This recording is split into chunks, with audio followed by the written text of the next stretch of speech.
Pemerintah Kabupaten Musi Banyu Asin sudah melakukan upaya maksimal untuk memadamkan titik api akibat kebakaran lahan dan hutan di beberapa kecamatan yang ada di Kabupaten Muba, di mana Pemkab Muba telah menerjunkan tim dari BPBD serta dibantu anggota TNI.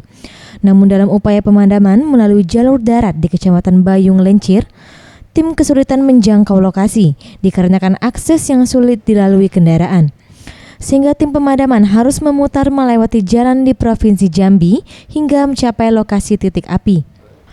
Hal ini diakui Andi Suharto, PLT Kabak Humas Pemkab Muba, saat ditemui Senin 14 September 2015. Kendala yang dihadapi tim pemadaman sejauh ini hanya menjangkau lokasi titik api, sehingga harus memakan waktu tempuh cukup lama.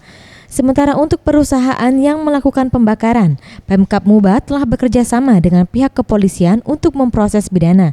Jika memang benar perusahaan tersebut membiarkan kebakaran lahan di wilayah, maka sanksi tegas berupa pencabutan izin akan diberlakukan. Biar yang lahan ya memang jadi permasalahan juga, lahan gambut ini sulit sekali diatasi. Kemarin juga turun juga dari 2 kompi tentara untuk mematikan api-api yang di atas. Ya tapi bukan menyelesaikan masalah kalau menurut saya. Ya hanya penyelesaian masalah salah satu ya itu hujan. Ya.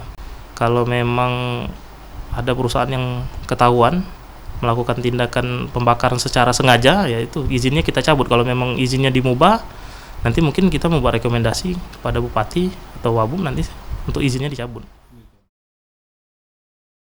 Prejati Nugroho, Reza Dinata, Sriwijaya TV.